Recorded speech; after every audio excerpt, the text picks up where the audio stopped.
All right, so welcome everyone to the Preseem and techCONNECT webinar. Before we get started, I just want to take you through a couple of housekeeping items. To the right of the presentation, you'll see a chat box.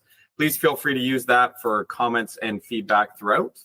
To the right of the main chat is a Q&A tab. Please put all your questions into this tab and we will answer these at the conclusion of the presentation. This presentation will be recorded in its entirety and sent out to all registrants within the next day or so. Happy to introduce Arno, Nico, and myself, kind of tell you a little bit about ourselves. And yeah, we're going to learn about the techCONNECT story, mission, challenges, and how they utilize Preseem today. So my name's Sam. I'm one of the sales engineers here at Preseem. And basically, my job is to make sure that you get the most value out of the platform. We can predict your churn, want to get the best QE for your subscribers, as well as get the biggest ROI out of your network. So if you ever see me, just let me know that that's what I'm supposed to be doing. Arno, Nico, do you want to introduce yourselves? Hi there, my name is Arno, CEO, co-owner of techCONNECT.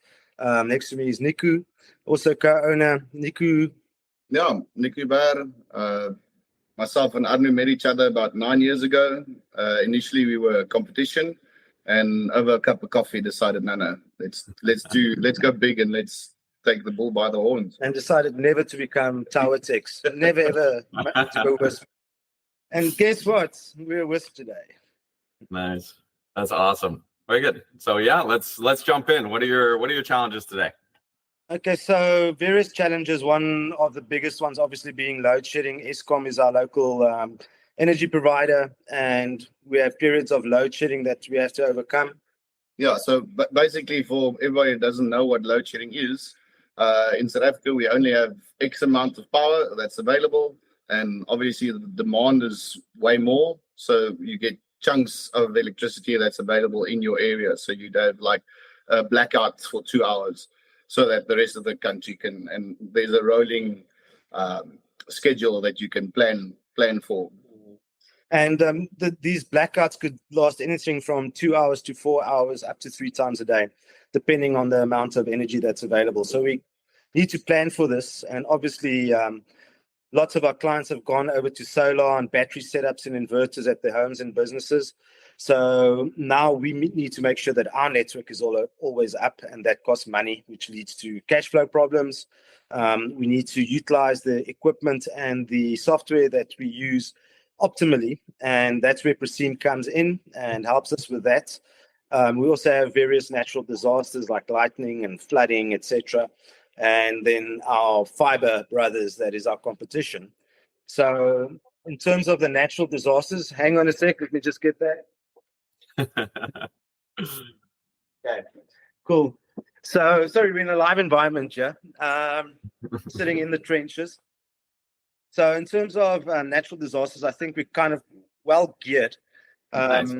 We able to get back up and running quick if there's a lightning strike on a mountain. It's actually become a sales pitch where the clients are you guys on in load shedding? And then, yeah, obviously we've catered for that. So that's a nice. Do you guys charge more for it? Do you guys charge more for your services, or you just do it to make sure that the community is up and running during load shedding? Yeah, correct. Nice. We've got competitors that are just, again, load shedding, there's nothing. So, and once you start going into bigger areas, one area's got power, so they're expecting internet, and then the tower is in another schedule, so then the tower doesn't have power. Yeah. Oh, true. Okay. And is it per region? Is it per like specific location, city, or is it more wide than that? I'd say like suburbs. Okay. But every suburb is different. Yes. Wow. Don't you guys do anything in terms of our load shedding? I mean, in terms of the reporting on Preseem? Yeah, we fixed we accounted for the load shedding issue to make sure that the metrics don't get skewed, so that when you basically during that load shedding period, it was showing that you guys had ample airtime throughout the day, all those particular things. But in reality, it was just during a load shedding period. So we wanted to account for that to make sure that load shedding didn't affect our metrics, so that you get accurate data. So yeah, for sure. Yeah, because the clients go down, our towers don't go down, but the client metrics will be wrong. Correct. Exactly. Yeah. So yeah, that's great. Awesome. We've actually used that as an upsell as well. So what we've started doing is selling like little battery packs that keeps the radio and the router up. So So now the client is up in load shedding. He doesn't have his lights are off, no running water, nothing, but his internet's on. So his phone's charged, laptop's charged. They still have access to the internet. So We use it now. We started using it as a lead magnet. Yeah. So you get a free battery pack if you sign up with us. Nice. Works well. Right on. Wicked. Yeah, Angie, let's go to the next slide. Let's see the mission. Yeah. So I think our mission is very important. We discuss or read this mission every Friday with every Friday meeting that we have. And our mission is that we enable our community to get online by installing fast, reliable, safe, and affordable internet. And we back that up with world-class support and education at a price point that is affordable to all. And we'll only be satisfied when every community member has access to cost-effective internet connectivity that keeps them and the kids protected while online. And we use various third-party products to do this, like Whalebone, and then giving them access to a world of knowledge and entertainment and not missing out on opportunities that the rest of the world takes for granted, which is very, very close to our hearts. We really, really live according to this mission and try and fulfill it on a daily basis.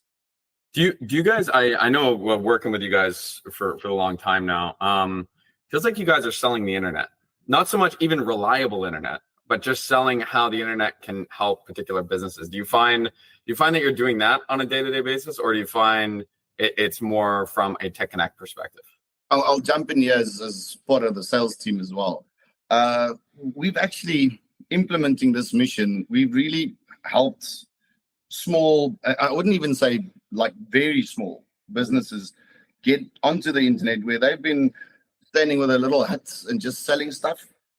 Getting those guys connected to the internet and start advertising their product and actually using the internet as a business tool, where 4, 5, 6 years ago, they were just a normal hawker standing next to the road. So part of our mission is getting the internet to those guys to actually, they create jobs again, because our country is very rough in terms of unemployment. So getting small businesses onto the internet, becoming from very small to maybe employing people, starting to churn money in the economy. So that's been a big plus on our side. Yeah, we strive to build more mom and pop shops where they actually employ family members and start employing members of the community. So it's been big for us. Yes. We actually have one client I know of that's got like a little spaza shop, like a mini supermarket. So he sells a little bit of everything. And a gym. And then he's not paying us. He wants to pay us cash because all these businesses cash.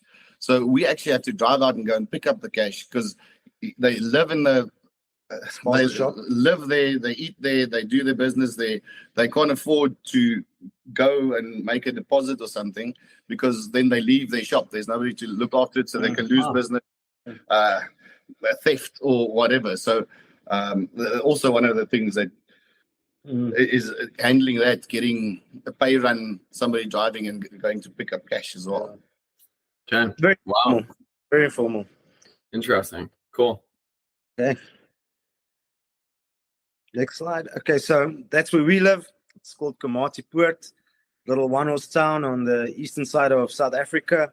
We're on the border with Mozambique. So one thing that I have to mention is that there's a lot of traffic going through our border in terms of truck and coal exports. A very strong Mozambican, Portuguese influence. So all our food is peri-peried. We're on the border of the Kruger National Park. So basically you can sit on our porches for some of our clients that are, happy, or what do you call it, wealthy, live on the rivers, and they can actually look into the Kruger. So lovely little town. We came here about 10 years ago, fell in love with the place and the people, very laid back. When you guys visit Cape Town, same type of atmosphere, very laid back type of atmosphere. We call it the slow felts, not because things necessarily just happen slow, but people are just more chilled here and absolutely love it here. As you said, with the trucks and the exports, our initial meeting, after the meeting that we said we're not going to become a WISP and only be an IT shop, when we decided, okay, listen, we are going to become a WISP, our first business plan was for 20 clients that actually service these trucks that goes, so the import-export documentation.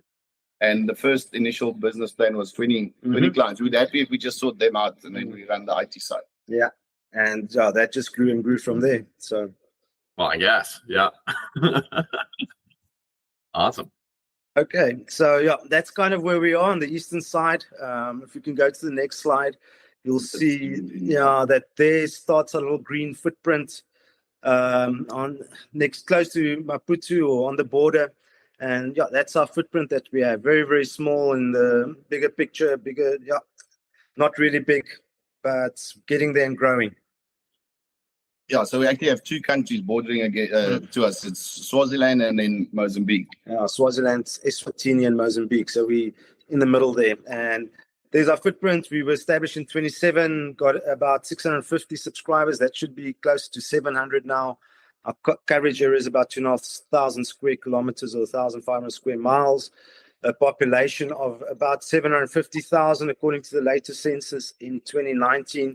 You can push that probably up to close to 1 million, 1.2 million now people, our possible market that we could service. And it basically is rural farming, low income, and very seasonal as well, because we've got a bunch of holiday lodges servicing the Kruger National Park.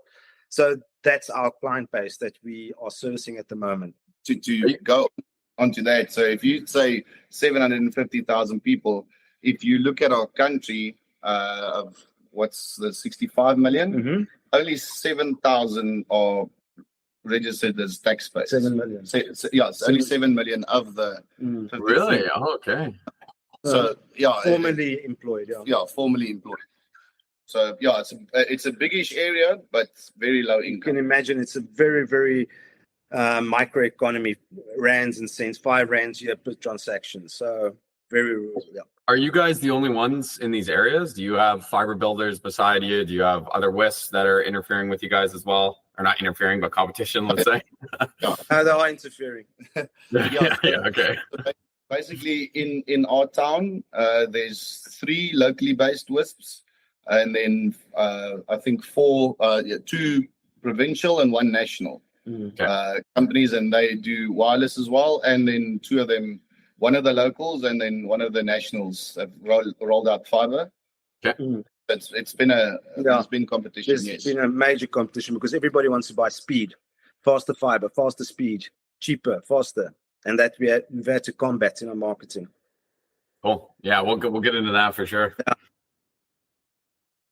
Okay, so that's our typical clients are from big, huge lodges and tented camp shopping centers to very low income housing in what we call the rural townships of South Africa, having to service all income groups. And we have to make a plan with everybody to make sure that they have good internet and give the same quality to the lowest income earner to the biggest lodge.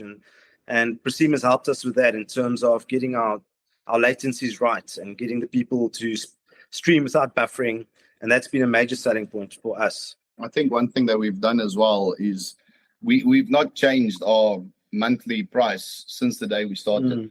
So where all other guys there's been price increases and some of them a decrease and whatever. We've just said this is the price. But in the sales side is what are you getting extra? And we'll talk a bit more about that. But we've got a 5-point system that we sell to the clients, where we basically upsell extra services, or it's part of the package, all these extra services, but we'll talk about that a bit later as well. Cool. So yeah, there's our staff. We've got 11 staff at the moment. And if you can go to the next slide, Angie, you'll see these, basically everybody's jacks of all trades, but we've got 2 teams, our business development and our support tech team. And the business development team is called the Arabians. Nico is part of the Arabians. He doesn't like being called that. And then we've got our Clydesdales. And referring to them as horses is not to be derogatory at all. It's more the temperament that they have. So we've got our hot bloods, or the Arabians, and the cold bloods, or our Clydesdales. And if you stand next to a Clydesdale, they are massive horses. So they do the heavy lifting for us. Absolutely fantastic people that we have in the team that can literally become Spider-Man and hang off roofs and climb mountains, and over weekends they like scaling cliff walls and abseiling and things like that for fun. And then our Arabians are brilliant salespeople. and they are our communications channels between the Clydesdales and our clients. So they're the glue that keeps the team together. So if you could go the next slide, all that we're trying to say here is that with the Arabians, it was very easy to measure their performance. We have a sales leaderboard, and every Friday we bring out a little sales leaderboard, and the amount of line of sights that they did and the amount of sales that they did, we could actually measure.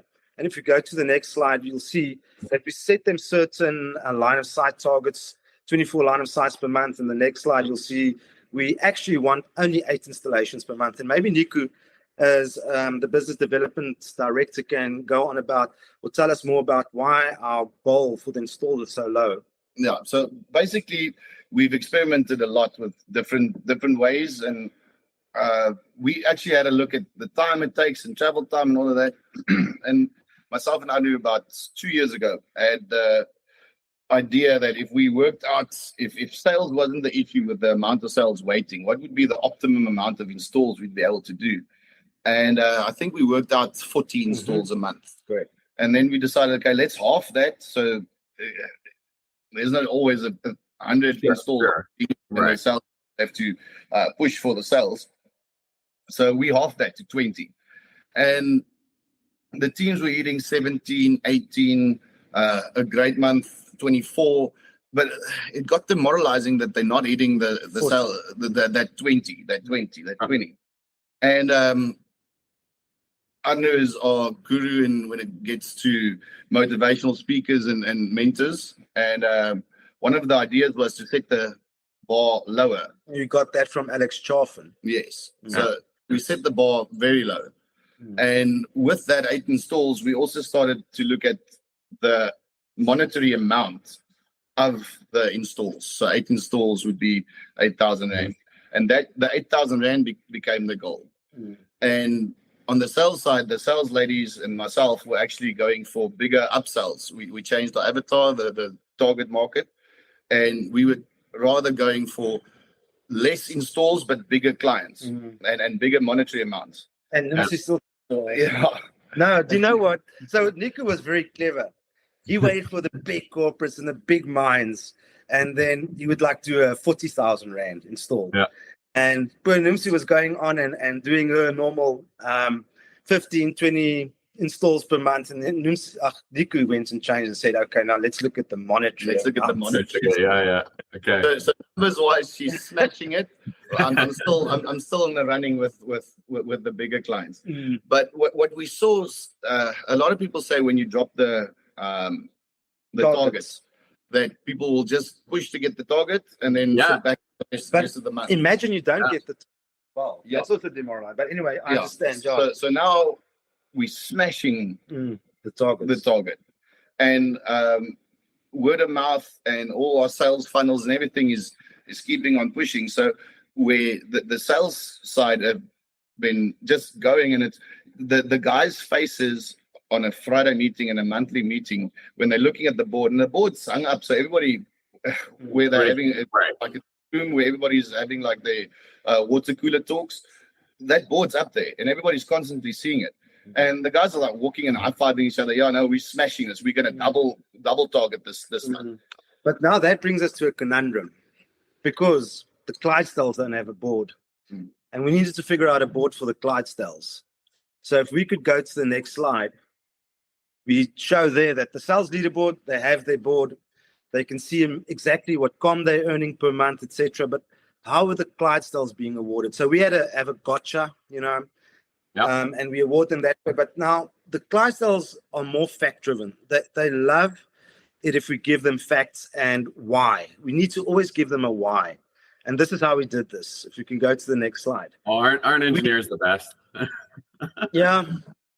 So give them access to this Preseem wireless dashboard. Everybody monitors this on a daily basis. Got it on the big TV, and show them, look, this is where we're at the moment, and use Preseem as a sales board, as a motivational factor in where we want our network to be. And honestly, this is the only way that we can measure the efficiency of our network, is using Preseem. There is no other tool to make the network better than Preseem. So this is what we're concentrating on. If you can go to the next slide, we show them where we are at the moment, show them the stats. This was at December 2023, not good at all, and show them how to fix this. So to the next slide, we can see that latency on the network is our big problem. And if we fix the latency on the access point, we fix our entire network, because an individual subscriber will influence the entire network or the entire access point. And onto the next slide, you'll see that there's outliers on our network. And these are the guys, these are the clients that we need to look after. If we get rid of the outliers, either by upgrading the access points or by upgrading the CPEs or by whatever means, upgrade the internal network on the client, get rid of these outliers, our entire network will be fixed. Sam, if you have any questions, just shout. Is there anything? Yeah, for sure. No worries. Because like whatever decisions you guys decide to make, the whole idea, hopefully, is that by you seeing this or you being able to identify if it's an individual subscriber problem or an access point problem, it could just be we're on a different channel width than we should be. There's no airtime on the AP left. And if we have the RF environment for it, we can just increase the channel width. Then your guys, your Clydesdales can actually like see if they're improving the network or not. That's the main idea. So yeah, this is great. 100%. And Preseem makes it so easy by giving us RF scores and business value scores. Even our Arabians are able to tell the Clydesdales, listen, we can see an issue here. Please, could you do something about it? Because now they start realizing that it affects our entire client base if they are able to fix those outliers. So yeah, makes it simple. Sure. Cool. Angie, next slide. So this is our company motto: latency, a swear word. Our keywords for the year was leads and latency, and we told the Clydesdales, listen, if there's a latency issue, see that as a swear word. And we've literally started calling people latent, and that's not a good thing, so please don't be latent. And that is the motto for the year. We're not going to have any latency. Okay, look, again, we have to make it realistic. So we want all our APs on 100 milliseconds, which still isn't the best, but working towards getting the red ones out of the picture. Yeah. Okay, so now, first of all, we need to let the Clydesdales know that it's not about speed, it's about latency. Internet speed is a lie, and how do we communicate this to the Clydesdales? Because they want the facts, they want to see the whys and the facts. And that we do by using, if you can go to the next slide, the fixed wireless reports from Preseem. And there was a very noticeable page in there that caught our attention. And it showed obviously that the clients double their speeds or the planned speeds. It doesn't necessarily double the amount of data or the speed of the data that they use. But there was something there which I read out to them, and it says, in fact, it's much flatter than that. The chart above shows the slow growth in usage as the planned speed increases. For plans under 100 meg, for example, customers will only use about 5 megabits per second on average. And we can see it on our network. I'm sure the WISPs with Preseem can see it on their networks. The fact that we have clients, and Nico can back me up on this, and I can actually show you the stats. We've got clients streaming DSTV on a 1 meg line, where DSTV, which is our main broadcaster for sports, etc., their recommended minimum is 10 megs. Yeah. And it's working. Now, this client locks up his SSID password like crazy, doesn't let his kids know, or his wife know, whatever. No other devices connected. Everything is wired. But yeah, he's making it work. So I had to drive out and go and see it with my own eyes. Yeah, that's fair. And the fact is that latency is the problem, not the speed of the network.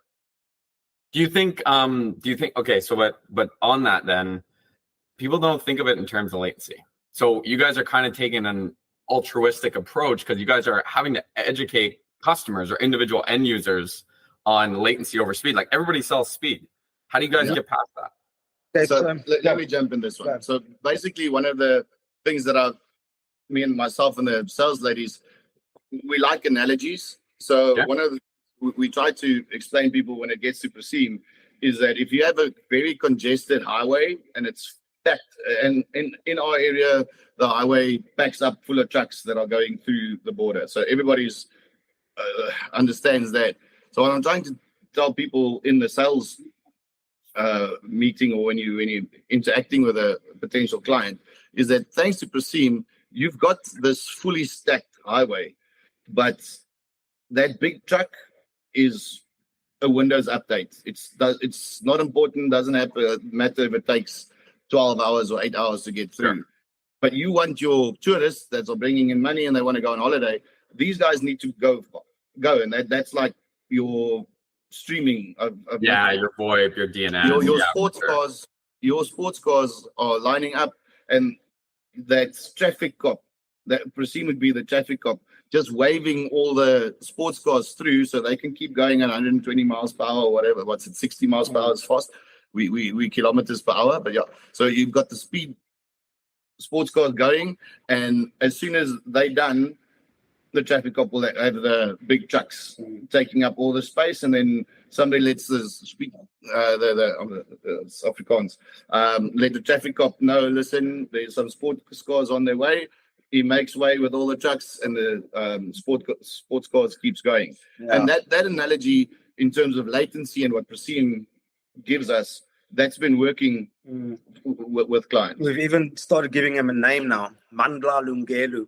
We're creating a character that represents Preseem that will be seen waving the cars past and making sure that the slower trucks on our highway, which is our internet, get side. But Arno, you said there was fiber builds around you guys, and I know we talked about this in the past, but what's super confusing to me is how do you instill low latency into clients' head to be able to keep service with you guys? Once people hear fiber, once people hear higher speeds, how do you guys deal with that? We go. Yeah. So I'm not going to say that we get everybody. Listen, there's fiber that you lose. All right. But what we've seen is the guy that we spent hours with trying to convince, and he's just got that number, 100 meg per second fiber and low latency promises. They take the fiber, you lose that client, and that's fine. But what we keep them on a drip marketing campaign where all our newsletters about Preseem, all the upsells, our network statuses, everything, they kept in the loop, unless obviously unsubscribes, but most people just watch it. And as soon as they start struggling with the fiber, we get a call. Listen, and what we've also done is obviously we've taken a big leap of faith on our website. Our live statuses of all our towers up and downtime is live on our website. Okay. So what we've seen is clients phone us and say, listen, we've been down on a fiber for 2 hours. I can see on your webpage that the tower that I'm closest to is up and running, and it hasn't gone down in 12 hours or days.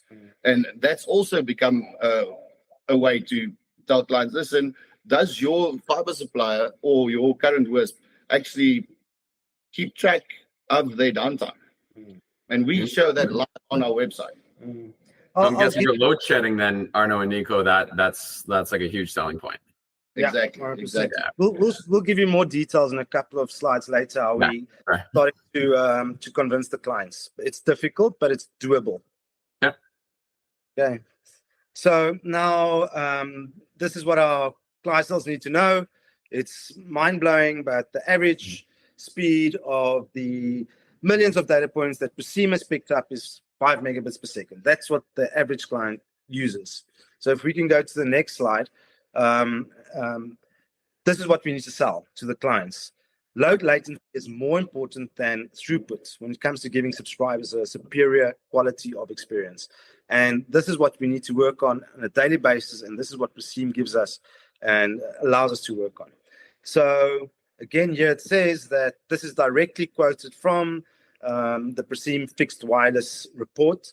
On one hand, this makes sense. Consumers are more likely to understand what 100 megabits per second download speed means, whereas promising them latency under 30 milliseconds probably won't resonate right away. However, there was a time when consumers didn't know what megabits per second meant either. So educating subscribers on the importance of low latency and its impact on the experience could be a good way for regional operators to separate themselves from the competitors and grow their business. And we thought about this. Last year, December, we literally pored over the report and thought of ways on how to do this. And the next couple of slides, I'll show you how we did this, how we started educating the clients on doing this. Okay. So if we could go. So now, Clydesdales, we need to set a goal and we need to tell them what needs to happen to get us to sub 100 millisecond times. First of all, we need to fix our backhauls, and our network is built quick and dirty. Now, I just need to reiterate here, this is how we do it. We're not saying this is how you should do it, okay? We work on a shoestring budget. So we add light APs to our closer towers, and then later upgrade those to rockets and horns. To our longer runs, we add horns, and then individually we fix the client issues and we set a goal. So the goal is end of this month. All of these issues need to be sorted, and we're winning that goal. So if we can go to the next slide, you'll see that our forecasted latency results are 900 milliseconds towers, minimum 500 meg backhauls, go 60 gigs to our larger towers. All our networks in the office need to be upgraded, and then the techs need to learn Preseem. And there's a wealth and abundance of learning materials, from YouTube to the forums to the knowledge base, where they can actually study it. We've got some training on a membership site which they can go through, which scratches the surface, but for in-depth training, they need to go onto Preseem and play with it on a daily basis. They can't break anything. So we literally ask them, please play with Preseem every day and chat to us. And it's becoming quite a nice discussion point in the office in our morning huddles when we quickly discuss what we're going to do for the day. Nice. Yeah, and obviously the more they see it, the more they use it, the more they're starting to interpret the data, because it's an information overload in the beginning. Yeah, that's fair. Mm-hmm. Definitely is. Okay, so now how do we remunerate them? This is where we wanted to get to, is we need to remunerate them on the performance of the network. And basically what we did is we built a little Excel spreadsheet with our green, yellow, and red towers, counting them on a daily basis, then averaging that out over a monthly basis. So we've got 47 access points, of which 22 of those access points on average during the month was green, 21 were orange, and one was red. So that gives us a figure of 48% of the access points are green, 45% are orange, and 2% are red. And then how do we take like a discretionary amount, which in our case is 5,000 Rand. And guys, this is, we've seen that the money really isn't the motivating factor here, but we wanted to remunerate them somehow. And we give them 48% of that 5,000 Rand if the towers are green, everything. 48% of all the green towers that you get. You only get 20% of the orange towers or the yellow towers, which is 445 Rand or 454 Rand. And then you actually get penalized on the red towers, 20% penalty, 120 bucks. We're going to take off of your com. Sure. And then the total commission that the Clydesdales get is 2,872 Rand, and each tech gets 574 Rand. And this is how we figured out on how to remunerate them based on the performance of the network. And this is done on a monthly basis. And also, we've set a benchmark that our benchmark currently is 2% of our towers, or 2 of our towers on average is red. And if it goes above 2, you get nothing. Yeah, 3. 3. Okay. 3. Goes above So 3. how are you guys, so before, because all this data gets pulled from Preseem on the latency side on the APs, you guys weren't comping, weren't giving goals to your Clydesdales before, your support techs before? No, we were giving them gotchas. So gotchas are caught you out doing something good for a client phoned in or whatever. But that's not enough. We want them to get a reasonable com and something similar to what the Radians are getting. We didn't have something like this to be able to do this beforehand. We've been using it for a couple of years, but yeah, not in this detail. Yeah. Do you think because I like immediately I'm thinking of competition. So with regards to setting up comps or setting up if the network's performing well or not, like I've noticed over the past couple months, like your network has gotten clean, like very, very clean since implementing this. I just want to understand, like, what, because it's a pool, because all of the support techs are part of this, like what happens if somebody's screwing up on the team? What happens if somebody's letting something go and a bunch of towers get red? Everybody doesn't get comped. How do you deal with the interconnection of the team? So Sam, what do you think would happen? Just from your person, what do you think if one team member doesn't pull his weight? What do you think would happen? It's either one of two things. I'm thinking that the other teams have to help, or everybody starts to crumble and then everybody takes their own piece of the pie and goes, I want to just be comped on my section of the network. So basically what we're doing is we've got certain members, and as everybody's how can I say, knowledge of Preseem is growing, some of them are fine looking at the APs. Myself, I look on the APs. One of the techs, he's just jumped in and he's handling individual client issues. And when there's something that we can't change remotely, so a tech has to go out and maybe realign or have a look at installing an extender or something like that to improve the latency, those tickets get logged, right? Yeah. And those get logged in an area for certain techs. And there's a leaderboard as well for the techs, how many maintenance jobs they've done, how many installs they've done, how many line of sights they've done. So all those Preseem issues become maintenance tickets. And the more the guys are knocking that out of the park, the higher on the leaderboard is on a separate remuneration for maintenance jobs as well. So there's that internal competition, who's done more maintenance, who's done more installs. But the Preseem issues that we pick up, individual clients or be it a sector or AP, right, those get logged as maintenance jobs, and those are potential jobs that the guys are jumping up and down on the leaderboard. Yeah, I think if we didn't have A players in the team, you had a couple of B or C players, the individual competition would be, come on, get this sorted. You're not pulling your weight here. You need to get your sector sorted, because obviously there's guys with different sectors that they take pride in. It's their area. They live there. They want to make sure that those sectors. That's where it's really important that you have A players on the team, because your B players and C players are going to be eliminated. I'm sure that's what's going to happen. We haven't noticed that. We've got, I'd say everybody's A players on our team. But if we had one or two bad apples, they would have been taken out of the equation here, because the A players would have told them, you're not pulling your weight. We don't feel happy that you're earning a part of the com that we work so hard for. So do you find then today, and Nico, I know you're on the business development team. So Arno, you probably look at the network like it's your baby. Mm-hmm. Now that you have the metrics to be able to show that, okay, here's how your network's actually performing.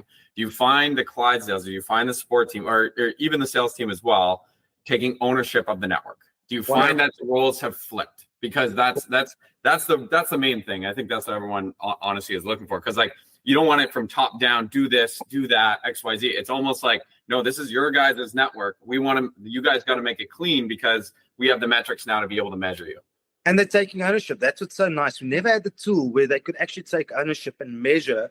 And even the Arabians are starting to notice issues and starting to pick up on problems and starting to troubleshoot and do basic troubleshooting, communicating that with the Clydesdales and giving them more info.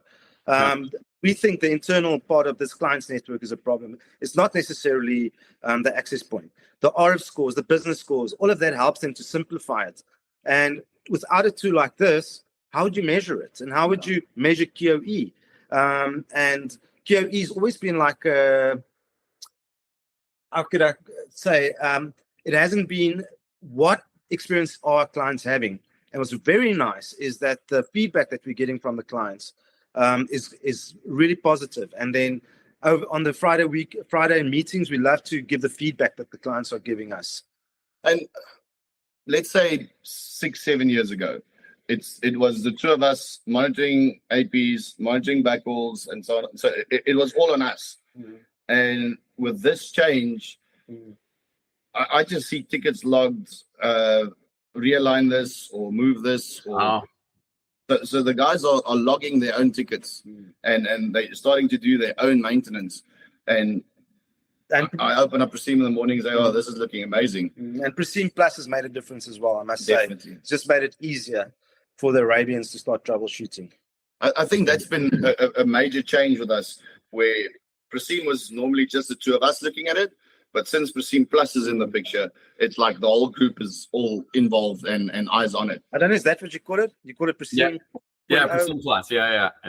But that's my question, because it's a different philosophical approach. I know you guys have implemented this, and it's kind of nice to have the team come to you with issues instead of you having to always go top down.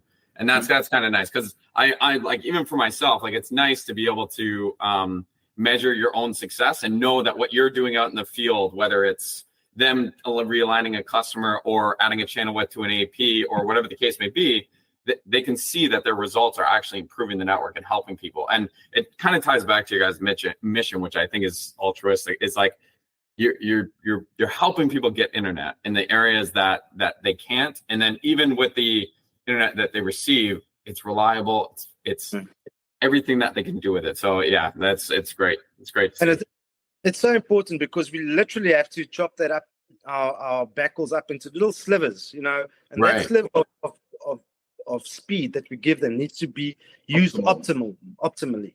And that's what Preseem allows us to do. Plus, as business owners, for us, sitting and working on the access points and figuring it out is not the best use of our time. The best use of our time is working strategically. But we need to give the guys on the grassroots level the tools to be able to do this on their own. And this is what Preseem allows us to do. That's great. Yeah, that's awesome to see. Hopefully the guys aren't too mad at us for measuring them now.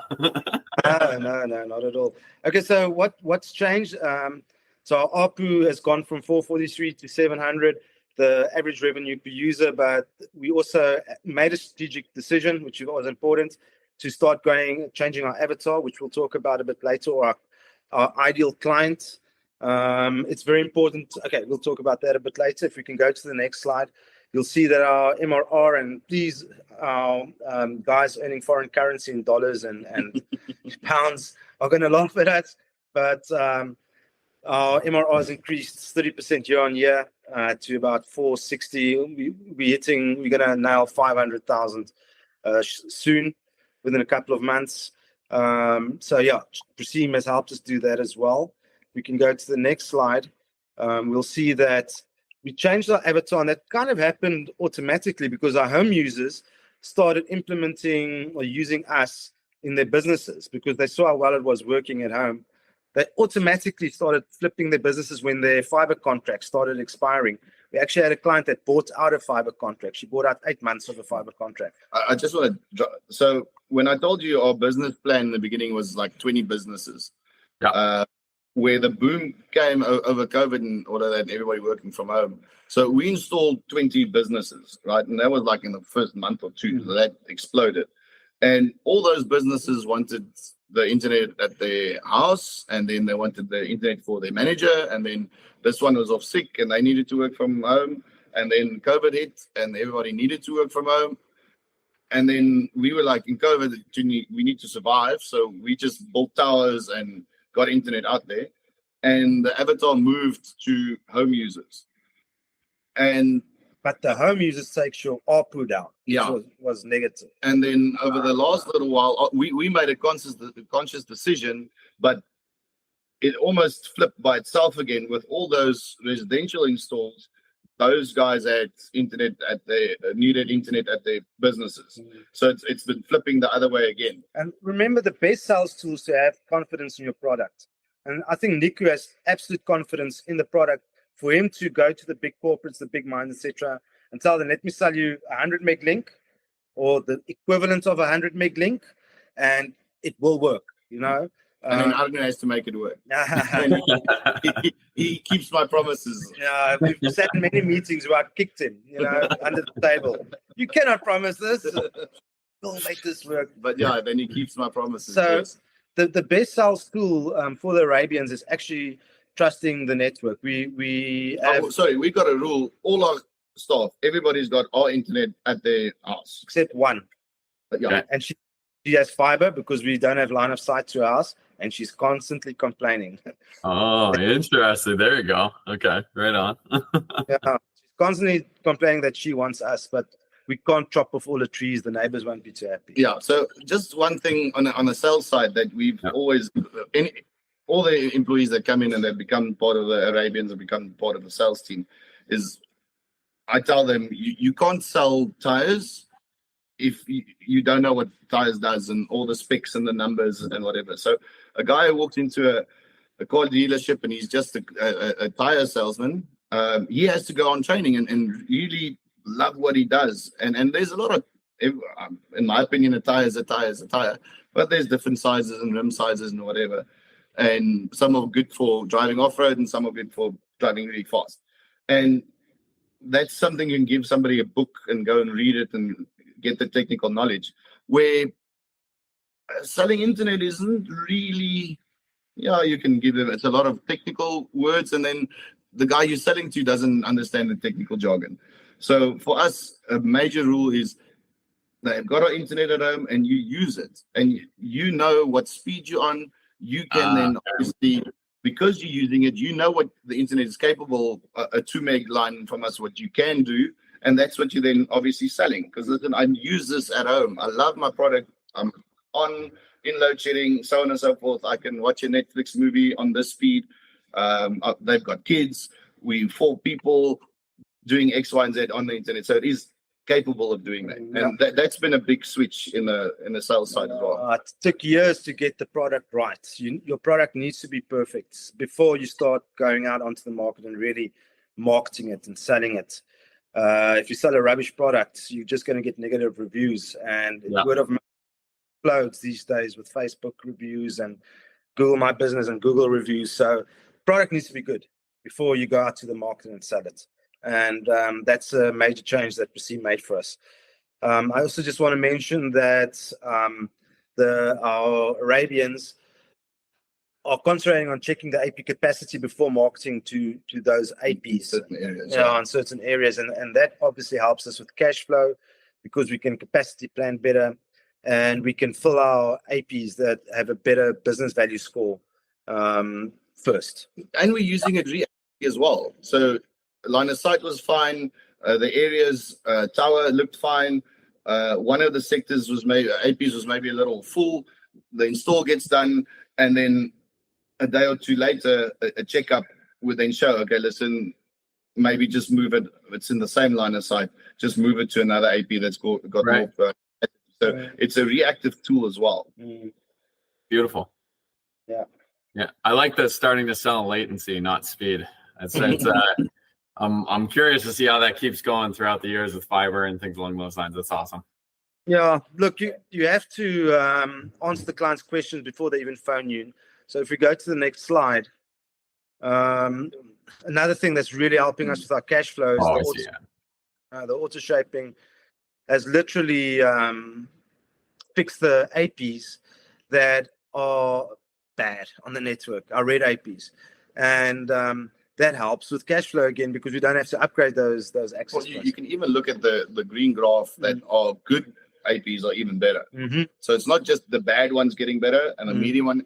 There's a total drop in latency since the auto shaping's in. Yeah, that's been. But are we punting something that's not officially out yet? Because I know we're on an early test. You guys are trialing something, but yes, but pretty much what it's doing is what it's supposed to do. Yeah. This has been a major improvement on our network. It's really, really helping.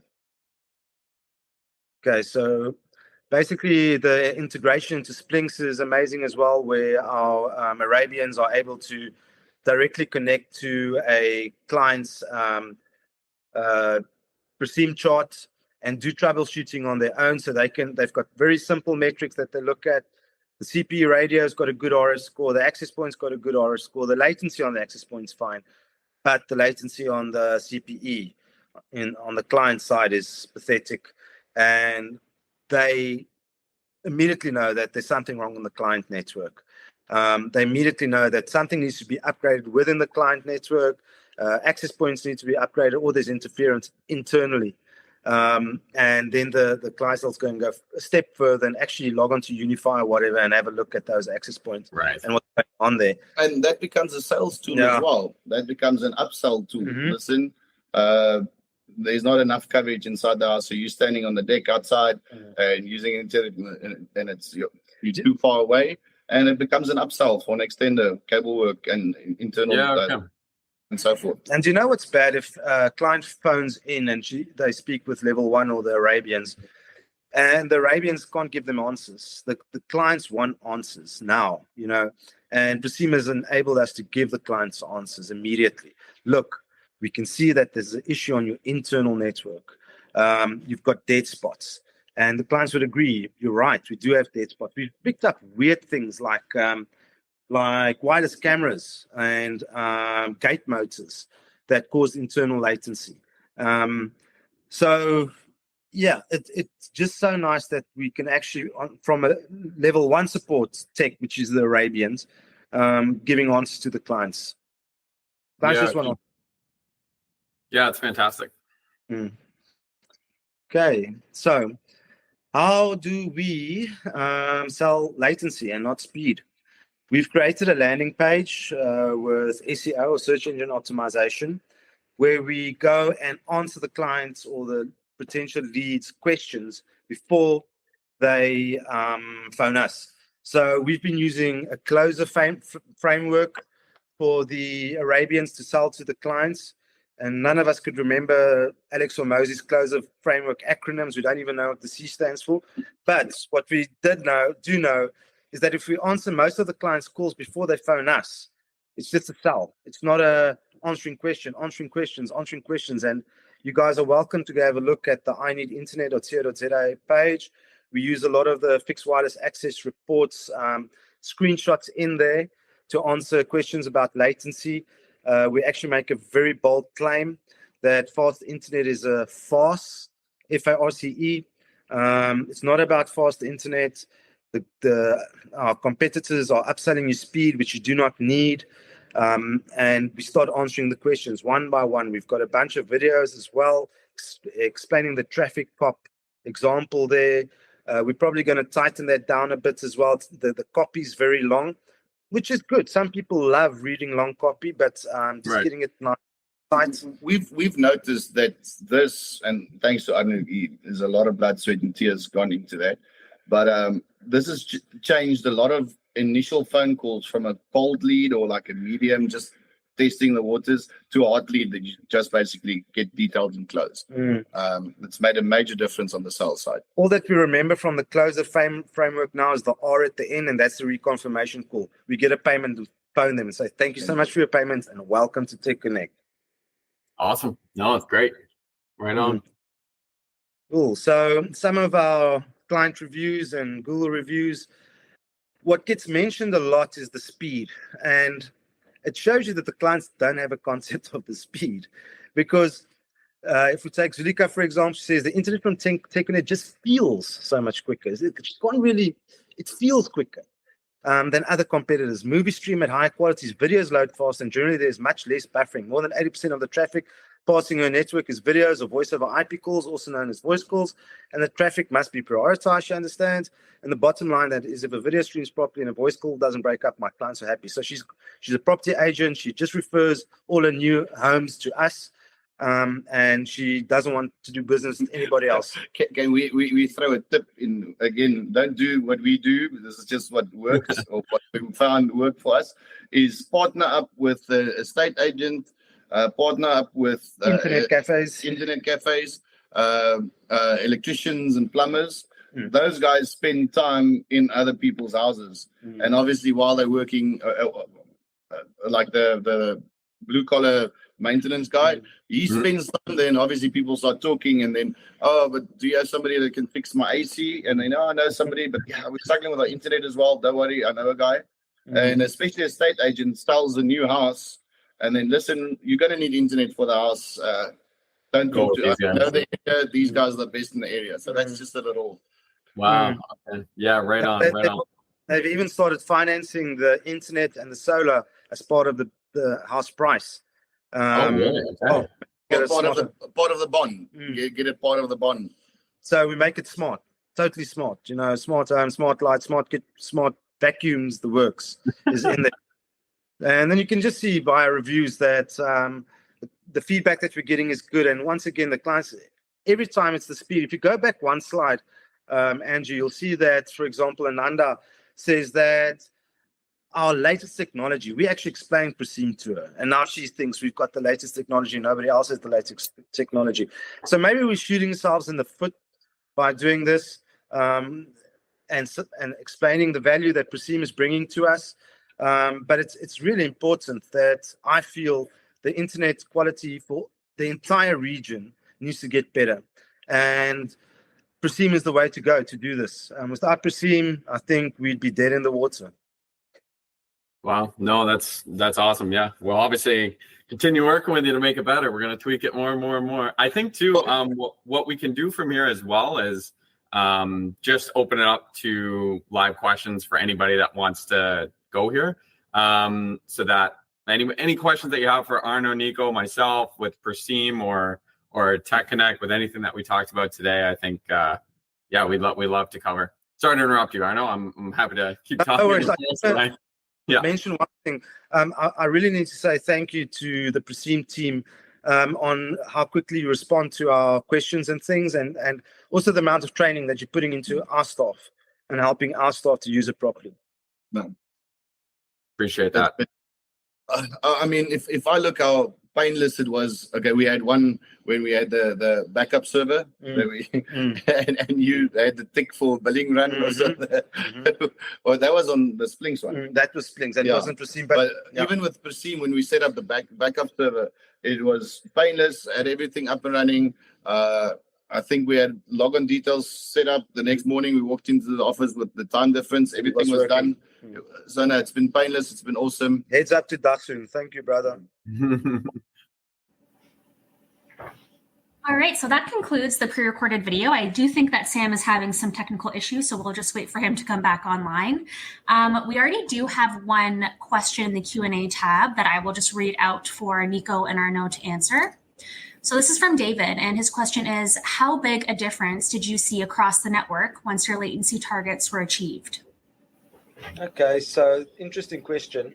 What we definitely noticed was about a 20% increase in the traffic on our backhauls because there's no more bottlenecks on the network.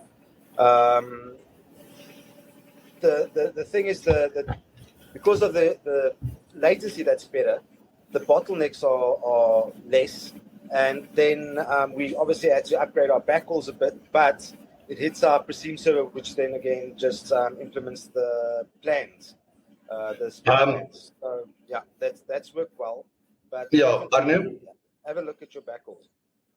Arno, David, to your question, I don't think we were 100% able to measure that increase, but what we could see is there was definitely, I'd say, roughly like a 20 to 30% decrease in maintenance calls, complaints from the client side.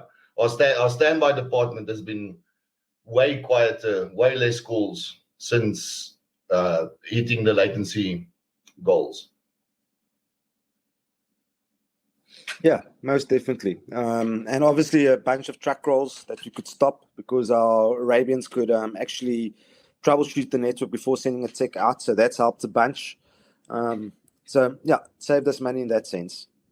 And the rest is very subjective because clients aren't complaining as much. The phone calls over the weekends aren't as much. We're able to be more proactive, and we're getting more good reviews from the clients. Excellent. Thank you so much for that. And I know that in our previous session, Sam had also asked what your insights or thoughts are to what the industry is going to look like in a few years. And I think you gave a pretty insightful answer to that. So I just want to kind of echo that question again for this audience.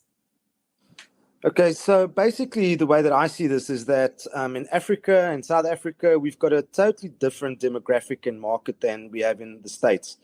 In the States, programs like BEAD is throwing money at implementing high-speed fiber, and the money's there. Obviously, the capital's there to implement fiber on a mass scale, whereas in South Africa, the money just isn't there.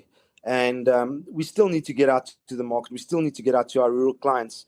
So fixed wireless access is going to beat fiber over and over every day. Over the long term, I just cannot see big corporates and our big competitors making the investment of putting millions and millions of rands of glass into the ground and waiting for the ROI to commence. We just don't have that scale of players in the markets. Whereas in the States, I think you guys are going to have a harder time. Okay, obviously, if you've got like clusters of people, highly concentrated densities, then it makes sense. It makes financial sense in our bigger metropoles like Johannesburg, Cape Town, etc. But I don't know, what's your feeling? I have no fear about us being ousted by our fiber competitors at all. Nico, what do you think? I just honestly, from my perspective, in the long run, your time in between failures, fixing something. I've always felt that, and we've had clients compliment us, that if there's a major outage, it's not as long as it takes to dig up the fiber, resplice it, firstly find the breakage. And if the client has an issue and it's hardware related, the tech drives out and he replaces a radio and Bob's your uncle. If we lose an AP on a tower, drive out, replace the AP, download the pre-config setup, and your downtime is less. That's one of the major things that I've always felt where Wi-Fi wins. I think also there's a very important critical factor in this whole thing is your marketing and your sales. You really need to communicate that message and get that message over and get the latency message over. And start using smart tools. Start using smart ways of marketing this and getting it out to the market. That your sales cycle is not just a week or two. It could take up to 6 months, 8 months. Sometimes we have to wait out a fiber contract to get a client on board and get them to sign on the dotted line. So you need to drip market to those guys. It's a continuous process. It's a continuous nurturing process of that client. But they do end up with you. And obviously, client service. You're going to beat any competitor out there if your client service is good. A massive thing that we did was that helped us as well was the fact that we started doing after-hours service, client service, so they could actually phone us or WhatsApp us on a number. And we've got 2 support techs on standby. And we do that until 10 p.m., which is not ideal. For our corporates, 24 hours, me and Nico handle those calls. But the after-hour standby and them actually not chatting to a bot or AI and chatting to a real person that could resolve their issues was important as well. Those little bits of extra services, giving extra IT support if they needed that, giving them an app to pay their bills, things like that, that makes a big difference. Wonderful. Thank you very much for the insights and just giving us a peek into your operations and network. I haven't seen any new questions come in. Oh, and we actually just have one. We have one from Rick saying, how do you measure the ROI of Preseem? I don't know. That would be yours. Okay, so in our growth, we can measure it. 1 month's growth spurt is our ROI done. That as simple as that. 1 month's additional recurring revenue makes up for the price of Preseem. I was a bit worried going for the version 2 of Preseem Plus because it was about a third more. And I just made up the difference in price in 1 month's growth. And now, obviously, it's done. It's paid for. And as our subscribers base grows, I think it costs us less than 50 cents per subscriber per month, which is 5 Rand in South African terms, or 10 Rand. That's 100% worth having happy clients using FQ Codel to optimize our traffic, It's a no-brainer to me. I have competitors who I chat to regularly, and they say it's just too expensive. And I honestly, look, example, to get into this live web stream that I had to do now, it wanted me to have a 20 meg link. My kids are playing games, my wife is watching a movie, and I forced my way in, did a speed test, I'm getting 4 megs. That's the ROI, and that's what our clients are feeling. So having happy clients and making this work properly, that's worth it. But like I said, the ROI is realized very quickly, within a month. Excellent. Thank you, Arno. And I know we are just past time now. We do have one more question, and then we will send you both off just for everyone. It is past 9 p.m. now for Arno and Nico. So thank you so much for staying on late. And with that, the final question is twofold. So the first part is, how long did it take to solve your major latency issues on your network? And how many of these issues required new equipment purchases? Okay, so when we set the goal in December, from December to now, I think we solved 80% of it. We did have to make a couple of purchases, but that was budgeted for.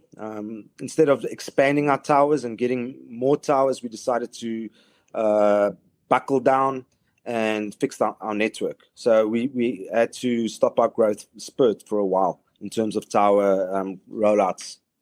Nico? I think we upgraded 2 backhauls, two access points. We did 2 horns that we replaced, installed horns, and then from there, the investment and the time was actually just our own time, spending time going through the settings on the sectors, looking at the bad connections, moving them to other APs, playing around with frequency, playing around with TDMA, your flexible and fixed. So it was a bit of trial and error as well, because the two of us are of different opinions. We don't agree. Yeah, we don't agree. But there's a lot of time investment. I wouldn't say the monetary investment was that big, Arno. No, it was in South African rand less than 20,000. All right. Well, thank you again so much. And disagreements is a balance of perspective. So not always a bad thing. And by the way, Nico, we took off your horn. We're not using it. Surprise, Nico. Well, we're going to wrap things up. Thank you to everybody who attended today's session and stayed to the very end. And a huge thank you to Nico and Arno for joining us and putting so much work into this. It was a real pleasure to work with you. Thank you so much. And thank you, guys. Thanks, everybody. All your guys, our fixed wireless providers out there, there's hope, and stay strong. We're going to win this fight. Wonderful. Thanks, everybody. Bye-bye. Thanks, guys. Bye.